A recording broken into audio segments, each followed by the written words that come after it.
下的眼泪，点点头，承认自己会怕。小钟他有谐星的外表，但他却有一颗艺术家的心，就是我没想到他会变成这个样子。小钟是一个文人，在我们大陆他是个文人、音乐人。看他带着成语字典，带着冷笑话全集，就这样子死背活背。你到了演艺圈这么好的一个可能对别人很称羡的环境，他愿意去改变他自己到另外一个状态，只是为了要生存。他能够走到现在所谓的现在这个 magic 这个名号，这个是我们大家都所有的人都觉得不可能的事情。当初我就是参加这个吴宗宪的一个歌唱大赛，超级新人王。然后宪哥觉得我写的歌不错，那时候他要组的这个团，所以刚好符合我心中想要的，就是我要写歌，我希望我的歌能够在广播突然打开听到是我写的歌这样，我觉得那是我的梦想。小钟呢能够进来修比珠宝，真的是因为我的原因。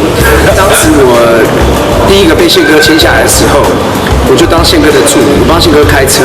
那我因为常常待在摄影棚里面去，我就看到不同组的比赛的人，参赛者有杰伦啊，有温岚啊。像那个时候我还没有看到杰伦，我先看到小钟。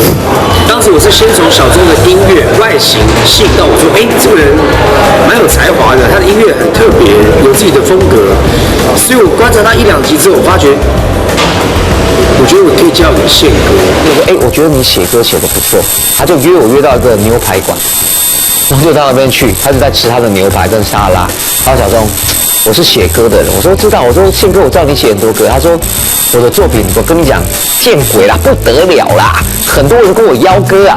常常我的歌拿给人家，一拿给人家，还没落地之前就被大家撕为碎片了，大家都在用抢的，所以我觉得你写歌还不错，你可以朝这个方向来写。他说你有没有作品？我说我有。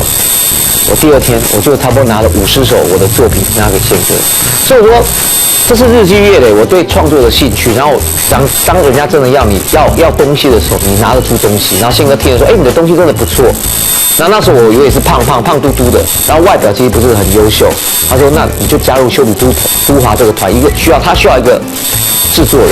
但是当我就要给宪哥的时候，我有一丝丝自己的自私啊，因为我觉得这个人外形应该没有我。好烂透！当时个性非常非常鲜明，宪哥呢就是天王，不用讲。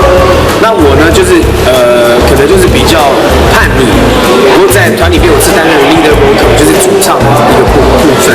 可是根王是最后一个加入团体，是因为宪哥在有一次配音的时候呢，说我今天晚上小钟你跟小马出来，我找到我们最后一个团员了，很帅哦。然后我跟小钟就在那个泡沫红茶这样期待的说，宪哥等下配完音之后要到底带哪一个帅哥下来呢？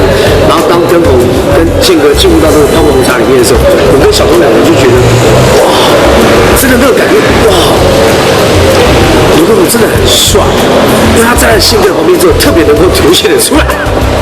特别能够凸显出来，刘根宏是个帅哥。然后我们修比多华就是这样子，从4面8方来的，从不同环境、从不同的时间来的一个这样的组合成后来大家所看到的修比多华。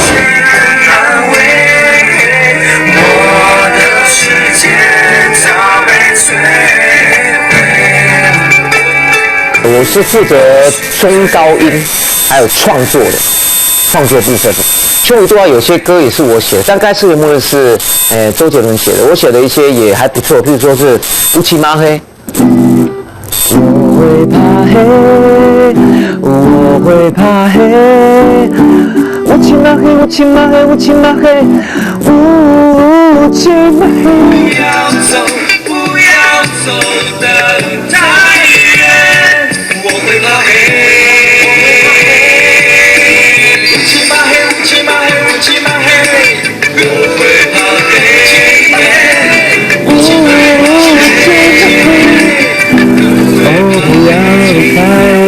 视线，你是我唯一的光源。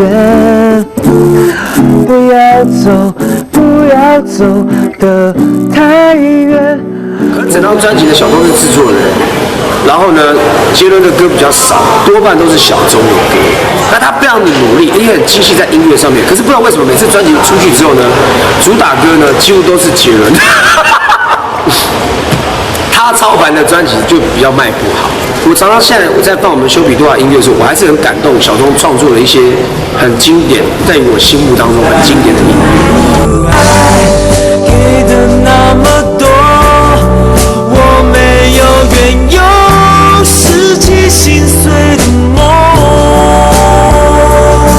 好想和你聊聊。所以当时我们修比杜华就是有4个英文单字，修比杜华是有4个中文字，但是它的英文的音 S B D W 都有4个不同的意思。宪哥就是 super 全方位艺人，超人一般。Bad 就是我，因为我个性就是坏坏。当时一出道我是染金头发，然后 D 是 dangerous， 就是刘根宏的眼神会放电。那 Wolf W 就是这个人叫卧虎藏龙，卧虎藏龙就是冷笑话，也是小钟讲的。卧虎藏龙就是他是有点像狼一般，站在旁边都不太有动静，可是他随时就来一下。让你久点，不好意思，来自我介绍一下。大家好，我是土木大山温国辉。温国辉，掌声鼓励一下。好，谢谢今天的节目，温国辉，真不错。好了，给他一点时间啊。来，那你觉得自己帅在哪里？大家开场之前可不可以先请这位大哥把他麦克风借我？好，哎呦哇！问题人家话比较少，你就把人家麦克风讲完，那不是不要说了。我跟你讲，你不要欺负钟哥，他在这个节目里面扮演很重要的角色。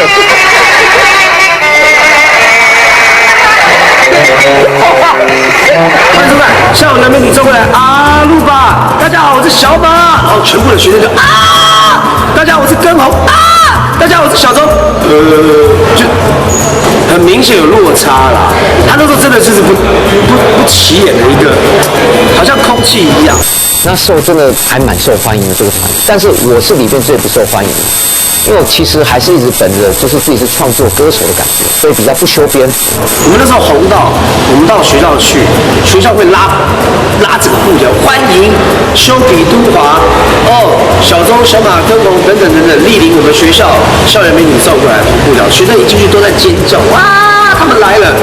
那今天出来的可能是校务主任出来，那校务主任就说，哎呀你是小马，哎呀你好啊，你是根红，你好。他说，你们那个小钟怎么没有来？其实小钟就站在校主任旁边，完全不知道。我说小钟居然说小钟你好，他就是那么不起眼。因为我那时候还不大会讲话，虽然我本身是一个很开心的人、很快乐的人，但是我就是综艺的语言还不懂，就常常自己觉得讲那些话，结果看播出的时候，怎么都没有我，因为我不知道什么叫做梗，什么叫做好笑。小钟是非常非常木讷的一个人，只会做音乐，什么他都好，配合度也很高。他就觉得说哇，有个很好的机会，而且那时候宪哥是如日中天，所以他非常非常觉得说能够加入一个团体。那根红也真的很帅，很称职。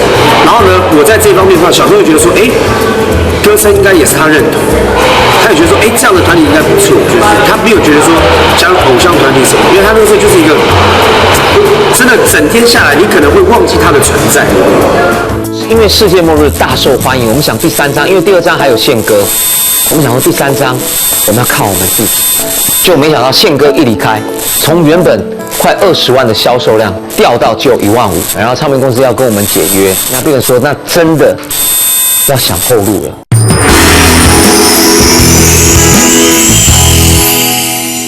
客家 Magic 小钟在修比杜拉的解散之后，他可以说是一无所有，出不了唱片，主持不了节目，又不够帅气当个偶像。最后，他为何决定让自己成为一个笑话呢？让我们来解读客家艺人小钟小丑面具下不屈不挠的客家精神。因为世界末日大受欢迎，我们想第3章，因为第2章还有宪哥，我们想说第3章我们要靠我们自己，否则很多演出的话都因为宪哥的价码太高敲不下来。那我们就说，靠我们自己找一个新的团员，我们重新出发。我觉得应该那个销售量会更好。就没想到宪哥一离开，从原本快20万的销售量掉到只有1万5。后来发现修比杜啊还是需要吴宗宪的，所以那时候就是突然就是整个就是情况又更糟了，然后唱片又不卖，然后唱片公司要跟我们解约，那病人说那真的要想后路了。他会骗他爸爸讲，爸爸我去上班了，然后就离开三峡。其实他根本什么事情都没有做，他只是到公园里面去等，因为不想让爸爸担心。当时我家人很替我高兴，可是第一张发出来的时候就是不红，然后变成说走在街上，大家就看到你，哎，好像认识这个人，好像不是认识这个人，就是要叫你又叫不出来，然后家人也觉得，我爸也觉得我的表现不是很好。爸爸也退休了，那我觉得该怎么让爸爸不要担心呢？那我就想说，就没有通告，那我想说，那就把自己装扮好，那骗爸爸说有通告啊，或者是要去录音干嘛的。那其实我是到台北，然后在大安森林公园那边坐着，然后在想说我的未来该怎么办，然后想说真的出唱片又赚不了钱，然后真的是有点那种人海茫茫的感觉，前途真的不知道在哪里。后来发现跟红小马也在那边做，我就觉得还蛮开心。没有啦。那我讲一个，就是那个时候他苦到什么程度，跟他爱吃有关系。那时候刘畊宏，还有我，还有他。他畊宏是我们的健身教练，他是不准我们吃太多，要保持体态。那小钟就很爱吃，他每次都吃一吃。我怎么讲小钟爱吃？例如说排骨便当有切过的，一块排骨切几块，你可能在回头跟他拿个一样的时候，你再回头过来的时候，排骨居然会少2块，因为小钟把它拿去吃哦。那有时候有朋友讲，哎，不能吃，然后小钟就会像一个小孩子一样，什么时候不能吃？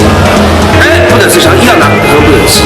然后有一次大家就吃完便当就吃零食嘛，大家吃零食就放在桌上，然后撒在那个好像饼干撒在桌上，很想吃的时候，有朋友讲，哎，干嘛？就觉得什么都吃不到，就很急，就他很忐忑的感觉，你就突然间听到有个很大的拍桌子的声音，拍桌子的声音，我想说小钟是不是生气了？原来不是，他一拍那个桌子，那个饼干跳起来就啊。拍了啊！这就是钟宇成。有一个人嘛，他就是刚学会英文嘛，他有一次就走在路上，走一走，不小心撞到一个外国人，就跌倒了。然后外国人就说：“哎 ，I'm sorry。”他听一听，I'm sorry too。然后外国人听一听，I'm sorry three。然后说，I'm sorry four。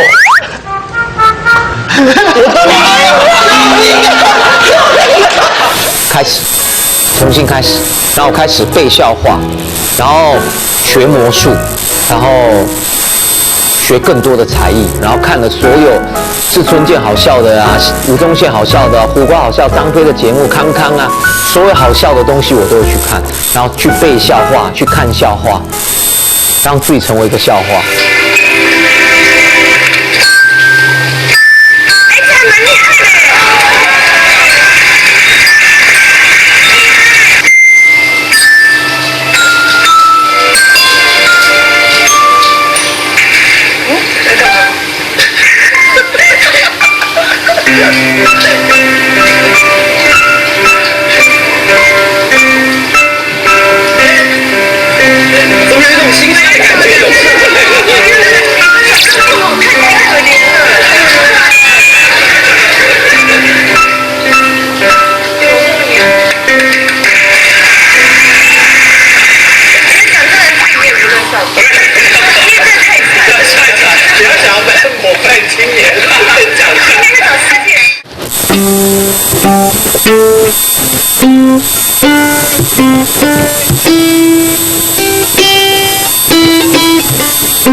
我知道刚刚那么帅气，现在后来就变成这个样子，但是也是为了争取表演的机会，因为没有人会认真在那边听你小钟在那边唱，没有人会这样子，所以就想说，我既然会乐器的话，我就可能用鼻子弹钢琴啊，牙齿弹吉他啊，想出其他的怪招来想办法有机会去上电视，然后有通告这样。后来变成谐星，姐姐是怎么看这件事？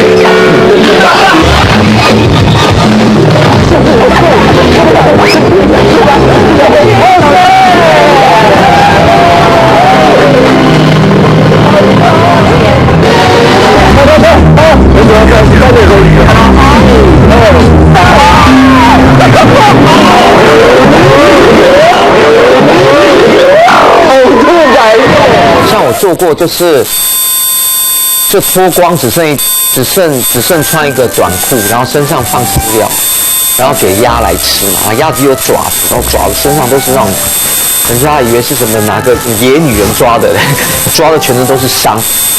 我们做过太多那种就是很辛苦的那种，真的就是有时候也要爬到那个很高的地方，然后垂降下来。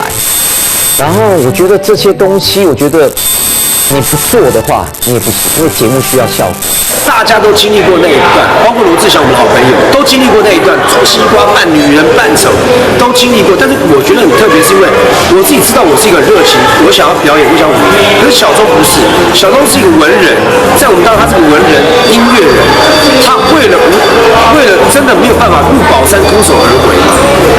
你到了演艺圈这么好的一个，可能对别人很称羡的环境，他愿意去改变他自己到另外一个状态，只是为了要生存。企鹅为什么都不戴帽子？因为它手太短，没办法戴帽子。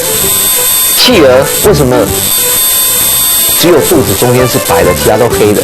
因为它手太短，洗澡就洗得到肚子里面。那时候我就一度造成了一个旋风，叫冷笑话王。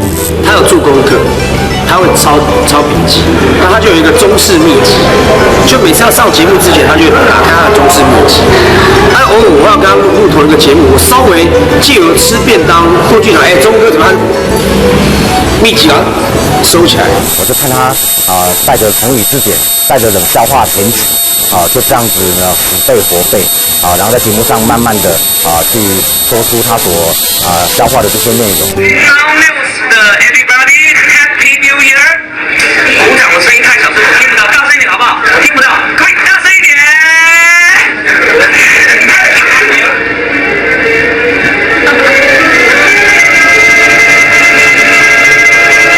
好，扑克牌都乱，对不对？很乱，对不对？青蛙，哦，有拉了呢，有拉。3，来脚步，3、2、1，注意看哦。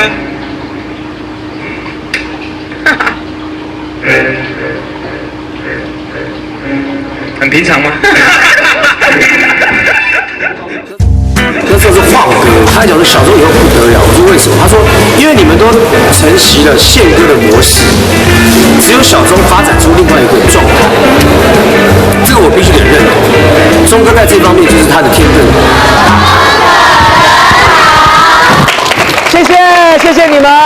应该大家都知道我的演艺圈有个外号叫 Dancing Good Good 嘛，对不对？我们今天来交流一下，好不好？我们一起来跳个这个算是我在演艺圈的一个非常有名的舞蹈，想不想学？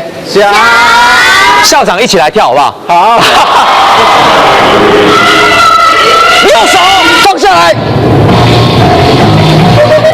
再举起来，再放下来，来喽！右边。做大一点，左边，校长很好，左边，右边，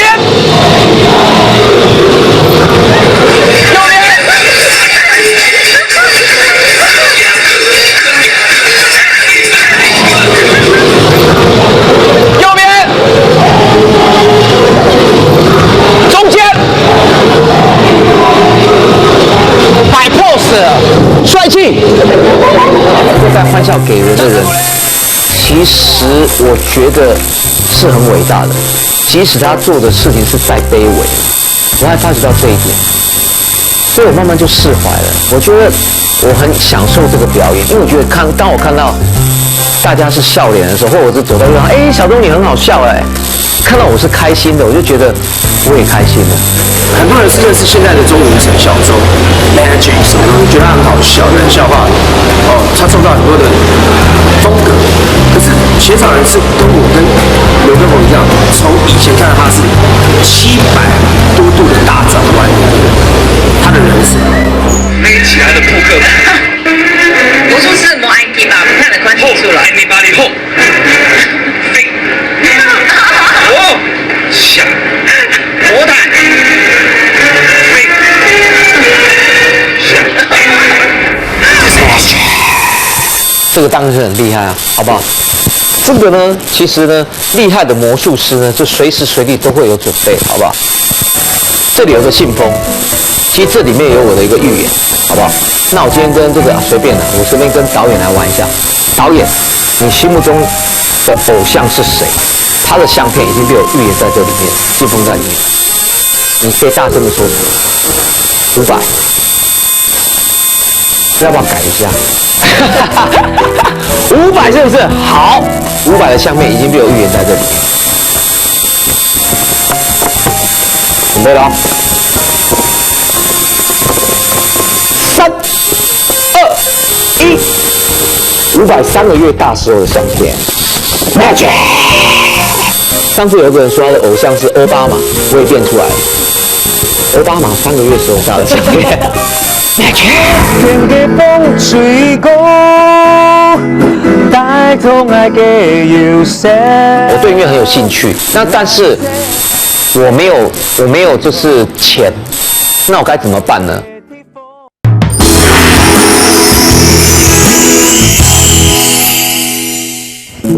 总是在荧光幕前搞笑、讲冷笑话的小钟，大家早已经忘记他其实是个音乐人。在失去音乐的表演舞台之后，他心里想着：我只甘愿当个丑角嘛。客家艺人小钟，他又要如何将客语文化推向主流的音乐市场？他心中的蓝图的下一步，到底打算怎么走呢？天嘅風吹過，帶動愛嘅搖射，藍色、白色嘅天空，最自在嘅地方。天嘅風吹過。小時候就是喜歡聽我舅舅他們，我舅他們有聽一些西洋歌曲，那時候最常聽到就我舅人唱。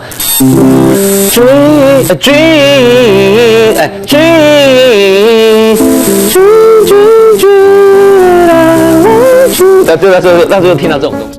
他算宅男呢，以前，因为他那时候对女生讲话根本就跟女生讲话脸都红了，你们不敢想象的。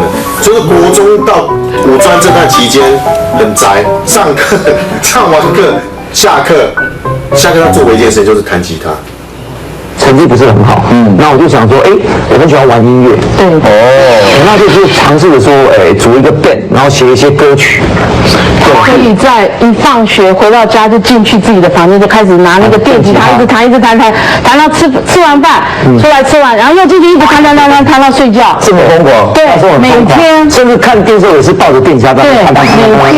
我爸就是说，你喜欢什么，我就会培养你做那件事情。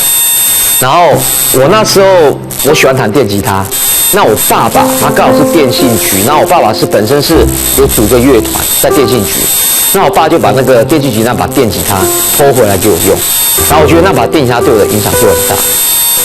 我是念电子科的，那几乎都不大懂，然后几乎都在弹吉他跟打篮球，然后有一次就是电脑中毒，我也不知道该怎么办，然后我就想说，我问我朋友说，该怎么办？电脑中毒。他说办你3天不要开机好了，看那个病毒会不会饿死。我对音乐很有兴趣，但是我没有就是钱，那我该怎么办呢？我爸爸是电信局嘛，然后很多包商，那我爸爸就是介绍我到那个地方去上班，然后我是电脑的，就算是软体的测试员。我那时候上班的时候，每天早上要6点起来，不管是刮风下雨，然后去做一个我不喜欢的工作，然后我只因为要存钱，然后那时候每天上班其实就是很痛苦，就是每天就想要下班。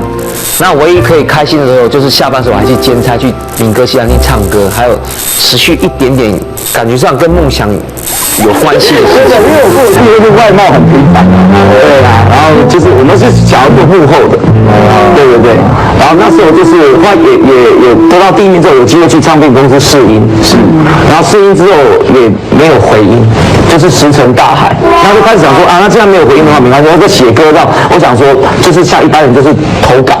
寄到大唱片公司去，就是专攻这个词曲创作。对，然后也是石沉大海，也是石沉大海。对，然后后来真的很失望，说啊，我姐在卖淫。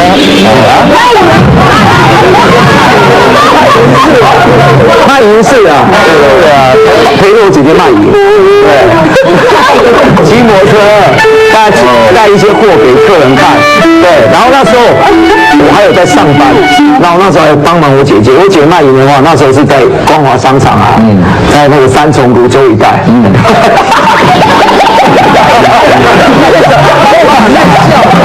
我发觉我要在30岁去实现我30岁之前去实现我自己的梦想，那我毅然决然就把那工作辞掉，然后我姐姐在卖饰品，在卖银饰，那我就开始跟着我姐姐一起做卖银的日子了。对，然后也是在当中，我姐姐也给我很多的机会，然后我慢慢当中学习怎么样去卖东西，然后成为一个销售金额很高的一个销售员。那时候存了更多的钱，然后有更多的钱去买更多的 MIDI 的器材 keyboard 还有吉他，然后去完成我自己的梦想。因为我弟是南拳妈妈里面的一员，第1代的叫巨炮，然后他当初会跟音乐结缘，跟我有很大关系。他也是看到，因为我在弹吉他，我在那边唱歌，他觉得玩 band， 他也觉得很羡慕我。他念新埔工专，然后他开始也在玩吉他，也在组 band。那可是我们两个的 style 是完全不同的。我弟他是属于 rock 的曲风，比较摇滚的，跟他个性也比较像。那我的曲风是比较有时候比较 fusion 一点。可是我们两个有一次一起合作了一首歌曲，然后参加了木船比赛，然后得了当时的冠军。那首歌是我写的词曲，然后我觉得是有一点砥砺自己的感觉啦，就是那首歌比较相信你自己。一些泪，只想回家，不从睡眠。今天我首先要介绍演艺圈非常有名但我从来没见过另外一半的庄氏兄弟。高的弟弟吗？两人真的蛮像的对，弟弟 Nobody 的时候就跟弟弟两人去参加木船的民歌大赛。民歌大赛那一届的时候，我们俩得到冠军。那一届冠军没有人参加了吗？你们是唱自己的歌对不对？对，我们比赛可以唱自己的歌，也可以唱别人的歌。你们唱什么歌呢？我们唱自己写的歌，什么歌？相信你自己。励志的歌。过往云烟，相信你自己，面对未来。好不容易组了一个 band， 然后在台北那个台北的一个那叫不是梨园Funhouse，然后因为我们有加那个乐队，对那个就他去唱过一次，第2天人家整个烧光。你觉得赞成他在出专辑？我蛮赞成的。你蛮赞成的。其实他本身就是一个音乐人。如果他能开演唱会，你一定帮他制作，对不对？肯定100%。因为你做过很多。他能够走到现在所谓的现在这个 Magic 这个名号，这个是我们大家都所有的人都觉得不可能的事情。就像之前我跟我哥去上的那个小燕姐的那个节目，就是访谈的节目，就是我觉得全场，我觉得就是跟我在荧幕上看到的他，跟他一起上节目的感觉，就觉得他真的是大家现在，然后人家说啊，钟哥类似这样，他有他的那个位置在，而且有那个他的反应，他带动全场的那个欢乐的气氛的那种感觉。因为我很久没有参加电视的录影，我就看到，甚至于是跟艺人之间的互动，跟小燕姐之间的互动，哇靠，那等于是他整个是好像是可以来扛住这所有的东西。那当下我录完影，我上他的车嘛，我跟他说，这真的跟我以前认识的根本是天南地北，就是真的，你真的我觉得这真的太屌了，我又回归到我的音乐了，我希望做音乐，对。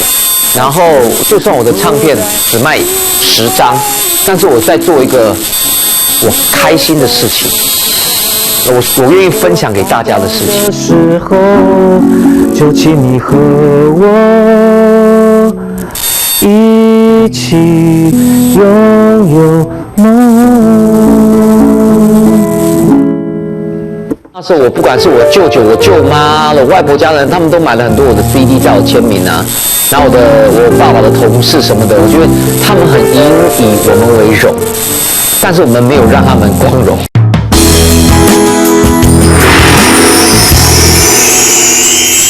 其实每个孩子都尽全力，不管在哪个行业，都想要让自己的父母亲可以因为自己的努力而觉得光荣。如今小钟不管过去是为了什么节目而吞下过的任何泪水，现在全部都转化成为所有家人的喜悦。Magic 小钟挂满着笑容，带我们回到属于他的阳明客家庄的家乡。客人上来聊，非常开心，我的梦想他们终于。然后那时候我不管是我舅舅、我舅妈、我外婆家人，他们都买了很多我的 CD 叫我签名啊。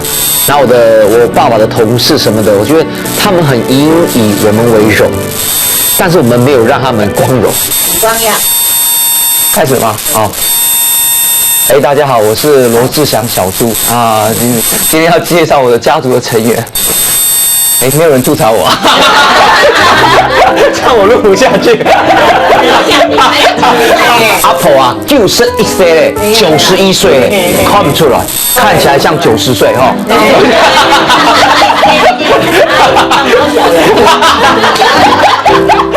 我为什么会喜欢讲冷笑？为什么？我觉得是这个遗传我外婆。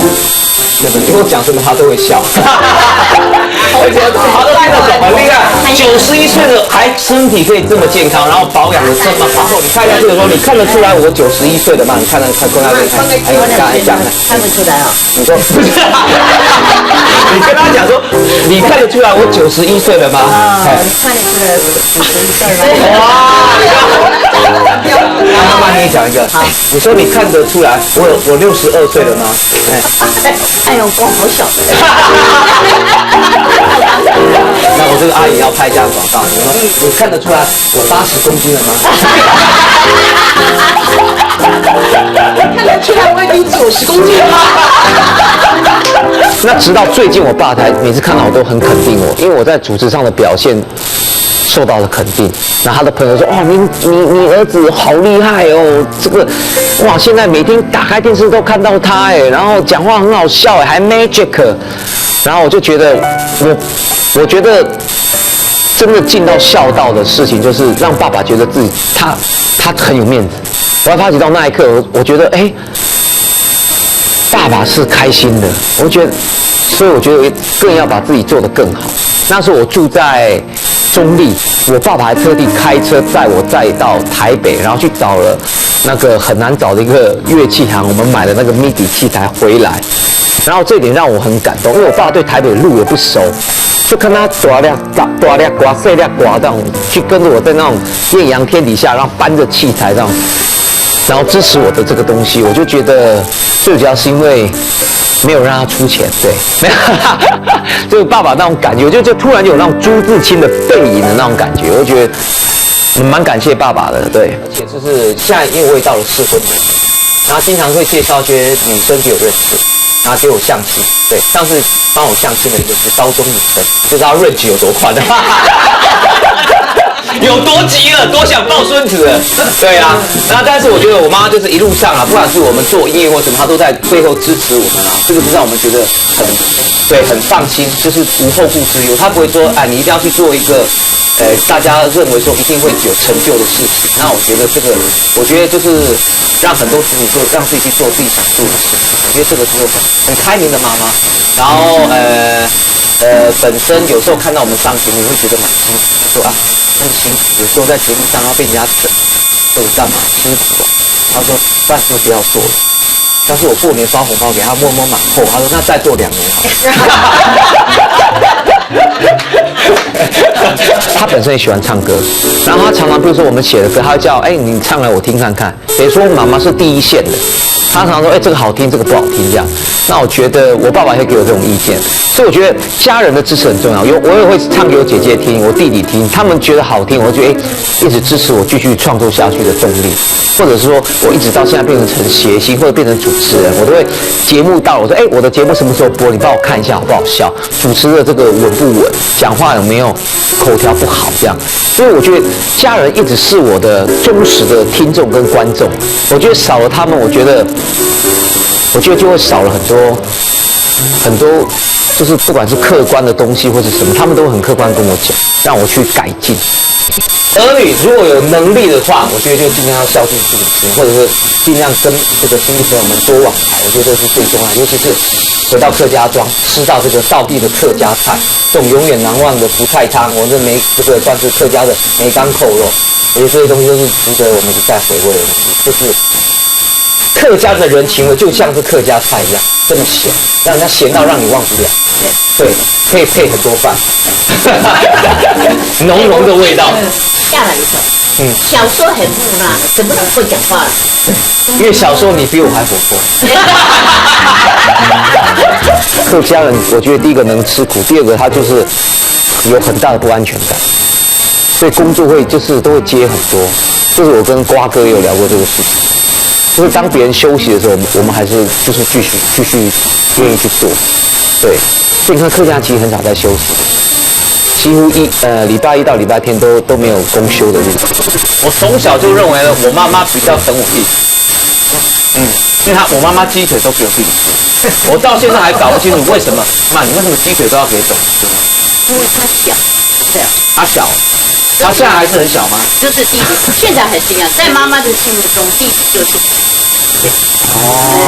哥哥姐姐就是哥哥姐姐，这是没有办法生活。这就是一种那个怎么讲，就天生。等于说，父母亲都比较疼最小的。所以你鸡腿都给他吃，然后那个鸡爪都给我吃。就是我跟你讲，这个我外婆从小就是看我长大，因为我从小就是生长在这个杨梅客家庄。然后这个外婆呢，就是从小他们就是开这个自助餐，那我也不会是自助，就是万隆自助餐，就是在那个火车站圆环旁边那家自助餐，我没有讲在哪里，对，我没有在打广告，所以观众朋友如果来杨梅的话，就如果找不到的话，就是在圆环旁边。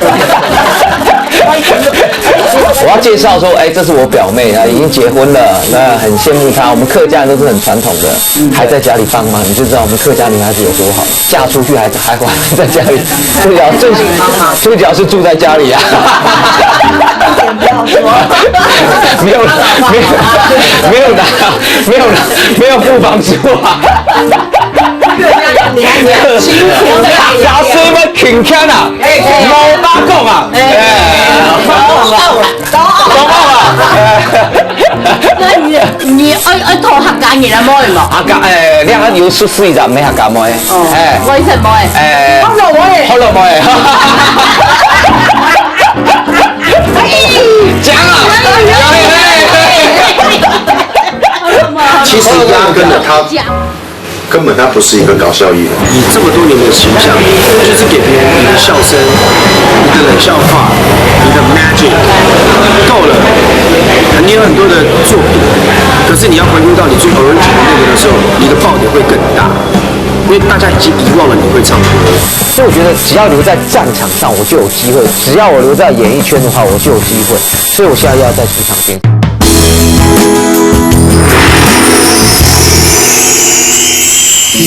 曾经跌落谷底，也曾经一无所有。小钟他手中握着一手烂牌，竟也真的能让他变出一张又一张的王牌。他能够成功的秘密，即将在这里缓缓到来。让我们来看小钟在荧光幕前难得认真的一面。蓝色、白色的天空，最刺彩的天空，热天的风吹过，音乐留记最好。其实压根的他根本他不是一个搞笑艺人，在我的心里面，他是一个音乐人。就像我现在，我也是唱片制作人，我也有写歌，我是受谁影响？我当然是受他的影响。我就想说，我觉得你音乐不要放弃啊。我觉得如果说你这么多年的形象，就是给别人你的笑声、你的冷笑话、你的 magic 够了，你有很多的作品，可是你要回归到你最 original 的那个时候，你的爆点会更大，因为大家已经遗忘了你会唱歌。我真的很喜欢。我真的很喜欢音乐这个，你看，像我现在，譬如说，我现在其实有一句话我讲过嘛，演戏诚可贵，主持价更高。若为唱歌死，两者皆可兼啊，不是两者皆可抛啊。我本身其实就是对音乐有最大的梦想，所以说我现在其实我有存了一点钱，我就决定要自费来出唱片，然后完成自己最原始的梦想。抓得到 key 吗？天空啊，照得到哈。来，你上楼下，预备，开始。好像太高了，太高了。One two three go， 天空啊，落水哦，阿妹哟，带着草木来到鹹水邊，鹹水呀，像又像，音樂在水中秋來秋去。大家就是很团结，很开心，客家人，客家人这种客家精神，全家真的，你要不要受我一首吗？就是爱情下面。曾经我陪着你。你有冇做？我記得好鬼過分嘅教錯嚟。今生默默的，永遠永遠。所以我希望就是说，我们的客家音乐呢，或者是客家的东西，其实是很棒的。不要单单只有在客家电视台，然后或者就客家人看得到。譬如说这次能够到三立，我觉得可以让更多的人能够了解到我们客家的文化，我们客家的音乐，我们客家传统的东西，客家的美食。我觉得这个东西是很棒的东西。譬如说本身是客家人的爸爸妈妈，我觉得也有很大的责任，在家要跟小朋友讲客家话。其实多一种语言，对他自己来讲也是多了一个武器，多了一个竞争的这个能力。所以我觉得客家话，能够去多去讲也是一件好事情。而且客家电视台有这么努力在做一些好的节目，每个节目都入围这个金钟奖或什么的。那我觉得这是大家有在努力这一块。那我觉得希望再向下扎根会更棒。所以我就自己想，那我有这个机会的话，我有出唱片的机会啊，我一定要写一首客家歌。好山好水的地方，梦中的天堂，离开都市的心情，都还顺觉得常常就是你要真的失去之后呢，你才知道你自己曾经拥有过什么东西。我觉得这很重要，而且塞翁失马焉知非福，就是说这条路不行了，其实有时候转一个弯，其实会有不同的风景。但是我觉得有个东西就是你要很清楚你现阶段要做的是什么东西，你不行放下身段，有的人就不愿意放下身段，但是我无所谓。所以我觉得只要留在战场上我就有机会，只要我留在演艺圈的话我就有机会，所以我现在要再出场片。热天嘅風吹過，音樂留記最好。藍色白色嘅天空，最自在嘅地方。好，够那个，希望你这一次呢，我觉得出唱片是你一个人生的一个梦想，所以祝福你一定要成功 ，OK？ 演唱会我帮你办 ，OK？ 我对我们自己都有一些期许，但是我的部分 not now， 但是小钟 is time。小钟，别人也许不了解你，但是呢，我非常的认识你的这种内心呢，想要追求音乐追求艺术的这种渴望也许大家觉得说，哎呀，杰星出唱片成立吗？放心吧，小钟勇敢去做，你会成功的。罗志祥发片的时候，我挺他100张，但是以我跟你的交情呢，我会挺你10张。希望了，好不好？OK 啦，大众啦，300张，我叫杰伦帮你包。热天嘅风吹过，彩虹爱嘅忧愁，蓝色、白色嘅天空，最出彩嘅地方。热天嘅风吹过，音乐留记最好。烽烟从背到暗的路，如同花马飘落。热天嘅风吹过，音乐留记最好。烽烟从背到暗的路，如同花马飘落，飘落。你看了了。是万隆自助餐生的够啊够，其他地方生不够啊够，就万隆自助餐现在有他们吸了。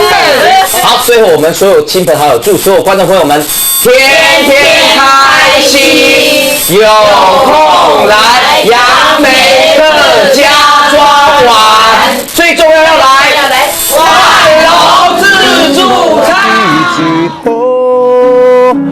烽烟从背到暗的路，如同花马飘落，飘